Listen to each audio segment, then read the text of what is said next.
வணக்கம் மக்களே. நம்ம கார்த்திக் கதையில பிப்ரவரி 11 என்ன நடக்க போகுது அப்படிங்கறத பத்தி தாங்க இந்த வீடியோல இப்ப நம்ம பார்க்க போறோம். இந்த வீடியோவுக்கு மறக்காம லைக் பண்ணிக்கோங்க. நீங்க லைக் பண்றது தான் எங்களுக்கு அடுத்து வீடியோ போடுறதுக்கு ரொம்பவே இன்ட்ரெஸ்டிங்கா இருக்கும். ஸோ மறக்காம லைக் பண்ணிட்டு இந்த வீடியோவை பாருங்க. என்ன நடக்குது அப்படின்னு பாத்துக்கிட்டீங்கன்னா, நம்ம ஹீரோ வந்துட்டு எப்படியாவது அவங்க அத்தைய அந்த ஃபங்க்ஷனுக்கு கொண்டுட்டு வரணும் அப்படின்னு நினைக்கிறாரு. அப்பதான் மயிலு கேக்குறாரு, என்ன சகல இது, நம்ம என்ன முயற்சி பண்ணாலும் அத்தை ஒத்து வர மாதிரியே தெரியல. நீங்க அவங்களுக்காக ஒரு புடவை கூட கொண்டாந்து கொடுத்தீங்க. பட் அத கூட அவங்க பெருசா எடுத்துக்காம இப்படி தூக்கி வீசுறாங்களே, அவங்கள எப்படி இப்படி சமாதானப்படுத்துறது அப்படின்னு கேக்குறாங்க. அதுக்கு ஹீரோ சொல்றாரு, எப்படியாவது அத்தைய சமாதானப்படுத்தி அந்த விழாவுக்கு கூப்பிட்டு தானே ஆகணும் அப்படின்னு. அப்ப மயிலு சொல்றாரு, சகல நீங்க அந்த சந்திரா கிட்ட சவால் விட்டுருக்கீங்க. ஒருவேளை அந்த ஃபங்க்ஷனுக்கு அத்தை வரல அப்படின்னா இந்த வீட்டை விட்டு போறேன் அப்படின்னு சொல்லிட்டு நீங்க சவால் விட்டுருக்கீங்க. சோ அவங்க இதை பயன்படுத்தி அத்தை வந்துட்டு இந்த ஃபங்க்ஷனுக்கு வரவிடாதபடி அவங்க எதுவும் பண்றதுக்கு நிறையவே வாய்ப்புகள் இருக்கு. நம்ம எல்லா பக்கமும் கொஞ்சம் உஷாரா இருக்கணும். அப்ப ஹீரோ சொல்றாரு, ஆமா கண்டிப்பா எல்லா பக்கமும் நம்ம உஷாரா தான் இருக்கணும். சரி, நான் அமைச்சரை பார்த்து கொஞ்சம் பேச வேண்டியது இருக்கு அப்படின்னு சொல்ல, இதை கேட்டதும் மயிலும் சரிங்க சகல அப்படின்னு சொல்ல, நம்ம ஹீரோ வந்துட்டு அமைச்சரை பாக்குறதுக்காக நேரா போறாங்க. அங்க போயிட்டு அமைச்சரை சந்திக்கிறாங்க.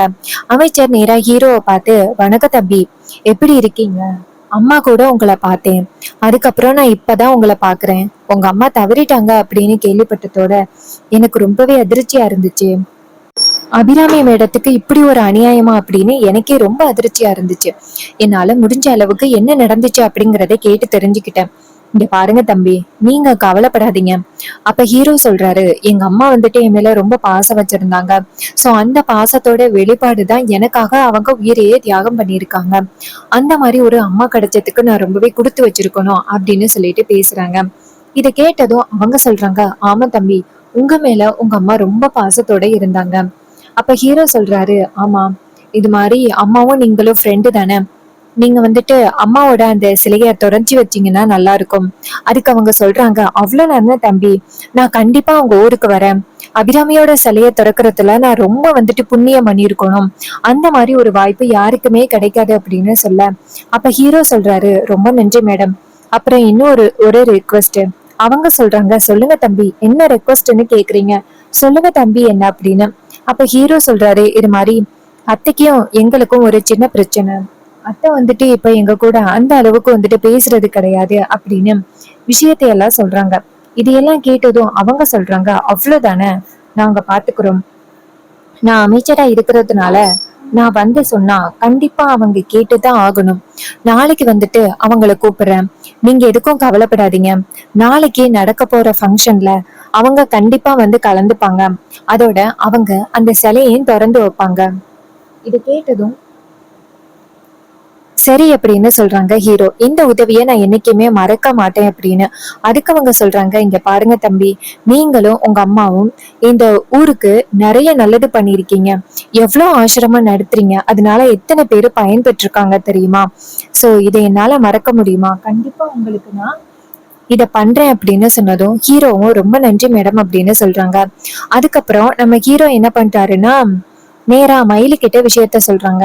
இதை கேட்டதும் மயிலு ரொம்ப சந்தோஷப்படுறாரு. சகல, இந்த மாதிரி ஒருத்தவங்க நமக்கு கிடைச்சதுக்கு நம்ம ரொம்பவே கொடுத்து வச்சிருக்கணும். கண்டிப்பா அவங்க வந்து அத்தை கிட்ட பேசுவாங்க. அத்தை கண்டிப்பா அந்த ஃபங்க்ஷனுக்கு வந்துதான் ஆகணும் அப்படின்னு சொல்ல, ஹீரோவும் ஆமா அப்படின்னு சொல்லி பேசிக்கிட்டு இருக்காங்க.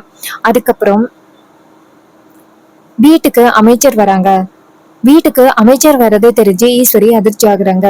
என்ன இது, அமைச்சர் நம்மள பார்க்க வந்திருக்காங்க அப்படின்ட்டு. அப்ப வில்லி அங்கேருந்து ஓடி போய், அக்கா உன்னை பாக்குறதுக்காக அமைச்சர் வந்திருக்காங்க. ஈஸ்வரி சொல்றாங்க, ஆமாடி, என்னை பாக்குறதுக்காக தான் வந்திருக்காங்களா? எனக்கே ரொம்ப ஆச்சரியமா இருக்கு. அவங்க எதுக்கு இங்க வந்திருக்கணும் அப்படின்னு. அதுக்கு வில்லி சொல்றாங்க, அதாக்கா எனக்கும் ஒன்னும் புரியல. ஏதோ ஒரு முக்கியமான விஷயமா இருக்கும். நீ இப்ப வந்துட்டு அமைச்சர் ஆகிட்டியல்ல, சோ கண்டிப்பா அவங்க எல்லாரும் வந்துட்டு உன்கிட்ட ஒரு சில விஷயங்கள் கேட்கறதுக்காக உன்னை சந்திப்பாங்க. இது கேட்டதும் ஈஸ்வரி சொல்றாங்க, ஆமாண்டி, அப்படி கூட இருக்கலாம் அப்படின்னு சொல்ல, அப்போ அந்த இடத்துக்கு அமைச்சர் வராங்க. அவங்கள பார்த்ததும் ஈஸ்வரி கையெடுத்து கும்பிட்டு, வாங்கம்மா வணக்கம் அப்படின்னு சொல்ல, அவங்க சொல்றாங்க, இது மாதிரி உங்களை சந்திக்கிறதுக்காக தான் நான் இவ்வளவு தூரம் வந்திருக்கேன். ஈஸ்வரி சொல்றாங்க, இவ்வளவு தூரம் என்னை சந்திக்க வந்திருக்கீங்களா? எனக்கே ரொம்ப ஆச்சரியமா இருக்கு. அதுக்கு அவங்க சொல்றாங்க, நாளைக்கு எனக்கு ஒரு முக்கியமான ஃபங்க்ஷன் இருக்கு இந்த ஊர்ல, நீங்களும் வந்தீங்கன்னா நல்லா இருக்கும் அப்படின்னு. ஈஸ்வரி சொல்றாங்க, அவ்வளவுதானே மேடம், நான் வரேன் அப்படின்னு சொன்னதும் அதுக்கு அவங்க சொல்றாங்க, இங்க பாருங்க, நீங்க வரேன் அப்படின்னு சொல்லி என்கிட்ட வாக்கு கொடுத்திருக்கீங்க, அதுக்கப்புறம் என்கிட்ட வர முடியல அப்படின்லாம் எந்தவித சாக்கும் சொல்லக்கூடாது. அதுக்கு அவங்க சொல்றாங்க, மேடம், அதெல்லாம் நான் எந்த வகையிலயுமே சாக்கு சொல்ல மாட்டேன், நான் கண்டிப்பா வரேன் அப்படின்னு சொன்னதும் அமைச்சரும் சரி அப்படின்ட்டு அந்த இடத்துல இருந்து போறாங்க. அப்ப வில்லி நேரா அவங்க அக்காவை பார்த்து, என்னக்கா நீ பாட்டுக்கு வரேன் அப்படின்னு சொல்லிட்ட, அவங்க எங்க கூப்பிடுறாங்க அப்படின்னு கூட உனக்கு தெரியாது. அதுக்கு ஈஸ்வரி சொல்றாங்க, இங்க பாருடி, அமைச்சர் வந்து கூப்பிடும் பொழுது நான் வர முடியாது அப்படின்லாம் சாக்கு சொல்ல முடியாதுடி. வில்லி சொல்றாங்க, சரிக்கா, நீ சொல்றது ஒரு வகையில சரிதான், சாக்கெல்லாம் சொல்ல முடியாதுல்ல அப்படின்னு. அதே நேரத்துல நம்ம ஹீரோவும் மயிலும் அந்த இடத்துக்கு வராங்க. அப்ப ரேவதி நேரா ஹீரோவை பார்த்து, கொஞ்ச நேரத்துக்கு முன்னாடி அமைச்சர் வந்தாங்க, அம்மாவை ஒரு ஃபங்க்ஷனுக்கு நாளைக்கு இன்வைட் பண்ணிருக்காங்க, அம்மா கண்டிப்பா நாளைக்கு சிலை திறப்புக்கு வரமாட்டாங்கன்னு நினைக்கிறேன். அப்ப மயிலு சொல்றாரு, ரேவதி, எல்லாத்தையும் பொறுமையா இருந்து வேடிக்கை பாரு என்ன நடக்குது அப்படின்னு. ரேவதியும் சரிங்க அப்படின்னு சொல்றாங்க. வில்லி நேரா ஹீரோ கிட்ட வந்துட்டு, என்னடா நாளைக்கு எப்படியும் அக்கா உன்னுடைய ஃபங்க்ஷனுக்கு வருவா அப்படின்னு நீ நினைச்சுக்கிட்டு இருக்கியா? கண்டிப்பா அக்கா உன்னோட ஃபங்க்ஷனுக்கு வரத்துக்கு வாய்ப்பே கிடையாது. இப்போ அமைச்சர் வந்து முக்கியமான ஒரு ஃபங்க்ஷனுக்கு கூப்பிட்டுட்டு போயிருக்காங்க, கண்டிப்பா அக்கா அங்கதான் போவா, உன்னுடைய ஃபங்க்ஷனுக்கு வரத்துக்கு வாய்ப்பே இல்ல. நாளைக்கு உன்னுடைய பெட்டி படிக்க எல்லாத்தையுமே ஏற்பாடு பண்ணிக்கிட்டு ரெடியாரு. நாளைக்கு அக்கா ஃபங்க்ஷனுக்கு வரல அப்படின்னு தெரிஞ்ச அடுத்த செகண்ட் நீ இந்த வீட்டை விட்டு போய்கிட்டே இருக்கணும். அப்ப ஹீரோ சொல்றாரு, நாளைக்கு நடக்கும்போது நீங்க பாத்துக்கலாம், அதை விட்டுட்டு இப்பயே நீங்க வந்துட்டு வெட்டி வீராப்பு பேசுறது ரொம்ப தப்பு. அதுக்கு வில்லி சொல்றாங்க, நீ இப்படியே பேசிக்கிட்டு இந்த வீட்டை விட்டு போக போற பாரு, நீ இந்த வீட்டை விட்டு போனதோட என் அக்கா காரிய ஜீரோ ஆக்குறது தான் என்னுடைய அடுத்த குறிக்கோள். அப்ப ஹீரோ சொல்றாரு, தன்னுடைய சொந்த அக்கா தனக்கு எவ்வளவு நல்லது பண்ணிக்கிட்டு இருக்காங்க, அத பத்தி எதுவுமே யோசிக்காம அவங்களை எப்படி காலை வாரி விட்டு அவங்களுக்கு எப்படி பிரச்சனை கொடுக்கணும் அப்படிங்கறத பத்தியே யோசிக்கிறீங்களே, நீங்கெல்லாம் எந்த விதத்துல தங்கச்சியோ, என்னால கொஞ்சம் கூட நம்பவே முடியல.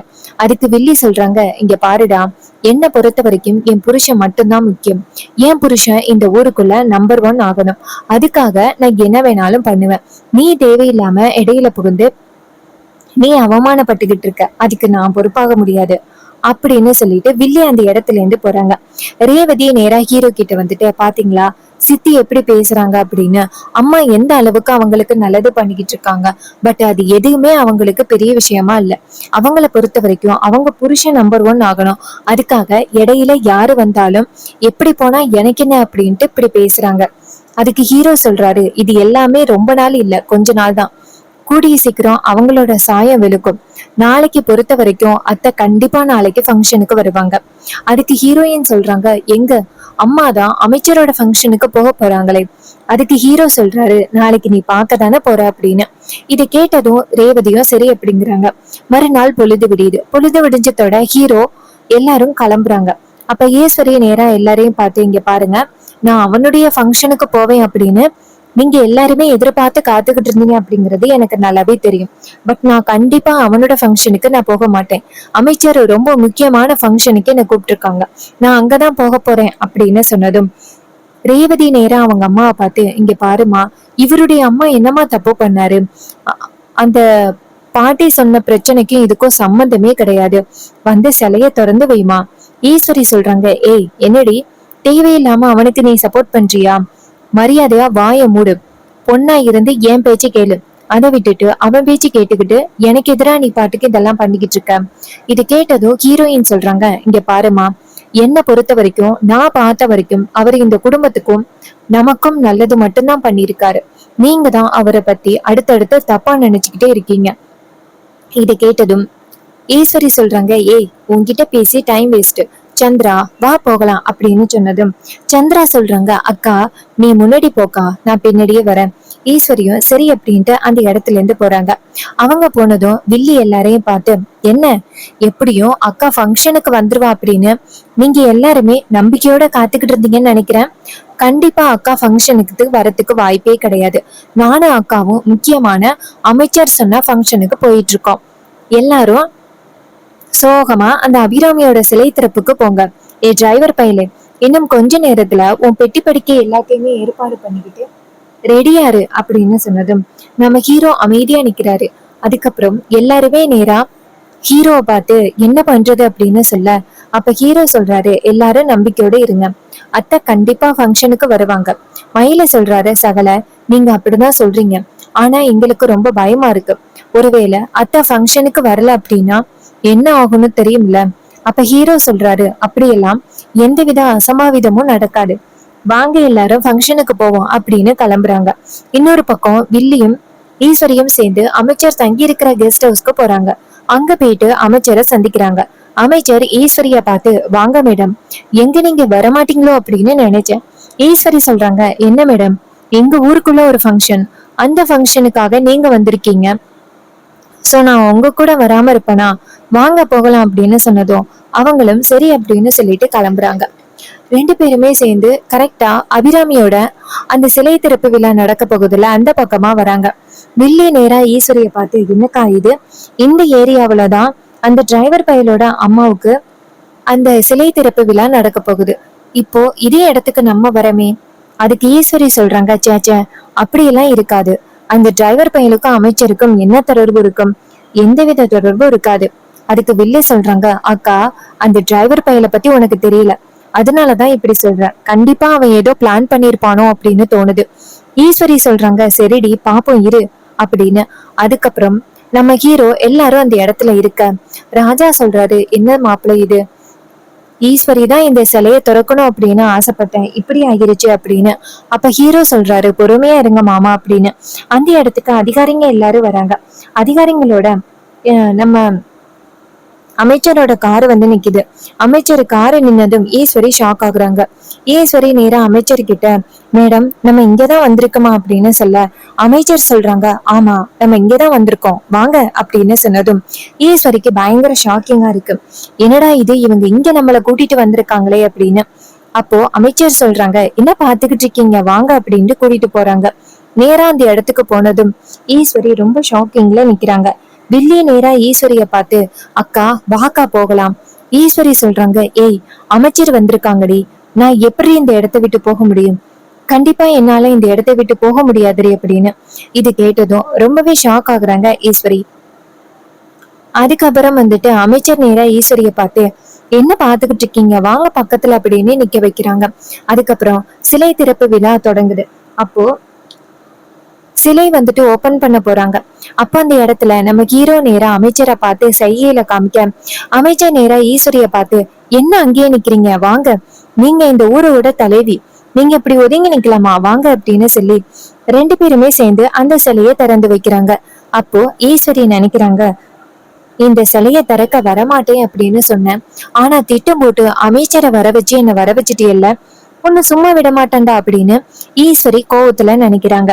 இன்னொரு பக்கம் வில்லி நினைக்கிறாங்க, ஐயோ இவன் நினைச்ச மாதிரியே அக்காக்காரிய வர வச்சு சிலை திறப்பு விழாவ நல்லபடியா முடிச்சுட்டானே, அதுவும் அக்காக்காரியோட கையினால இந்த சிலைய திறக்க வச்சுட்டானே, கண்டிப்பா இவன் சொன்ன மாதிரி என்னைய அந்த சிலைய தொடக்கி விட போறானே அப்படின்னு வில்லி ரொம்ப அதிர்ச்சியில நிக்கிறாங்க. சிலை திறந்து முடிஞ்சதோட ஈஸ்வரி நேரா அந்த இடத்துல போய் நிக்க, வில்லி சொல்றாங்க, அக்கா நான் அப்பவே சொன்னேன் உன் டிரைவர் மாப்பிள்ளைய சாதாரணமா நினைக்காத அப்படின்னு, சோ அதே மாதிரி பண்ணிட்டான் பத்தியா, அவன் பாட்டுக்கும் உன்னை வர வச்சு சிலைய திறக்க வச்சுட்டான். இதுக்குதான் நான் ஆரம்பத்துல இருந்து அவனை பத்தி எச்சரிச்சுக்கிட்டே இருந்தேன், ஆனா நீதான் பெரிய விஷயமா எடுத்துக்கல, இப்போ அவன் நினைச்சத சாதிச்சுட்டான், நம்மள முட்டாளாக்கிட்டான். இதை கேட்டதும் ஈஸ்வரி சொல்றாங்க, இங்க பாரு அமைச்சர் இருக்காங்க, இந்த நேரத்துல என்னால எதுவும் பேச முடியாது, நீ பொறுமையா இருடி அப்படின்னு சொன்னதும் வில்லியும் சரிக்கா அப்படிங்கிறாங்க. சோ அப்கமிங் எபிசோடுல என்ன நடந்துச்சு அப்படின்னா, புது அமைச்சர் வந்து ஈஸ்வரிய கூப்பிட்டு ரெண்டு பேருமே சேர்ந்து அந்த சிலையை திறந்து வைக்கிறாங்க. இதுதான் அப்கமிங் எபிசோடுல நடந்துச்சு. சோ இதே மாதிரி இன்னுமே அப்டேட்ஸ் வேணும் அப்படின்னு நீங்க நினைச்சீங்கன்னா இந்த வீடியோவுக்கு லைக் பண்ணிட்டு நம்ம சேனலை சப்ஸ்கிரைப் பண்ணிட்டு தொடர்ந்து வாட்ச் பண்ணுங்க. இதே மாதிரி வேற ஏதாவது ஒரு கதையில பார்ப்போம். தேங்க்யூ ஃபார் வாட்சிங்.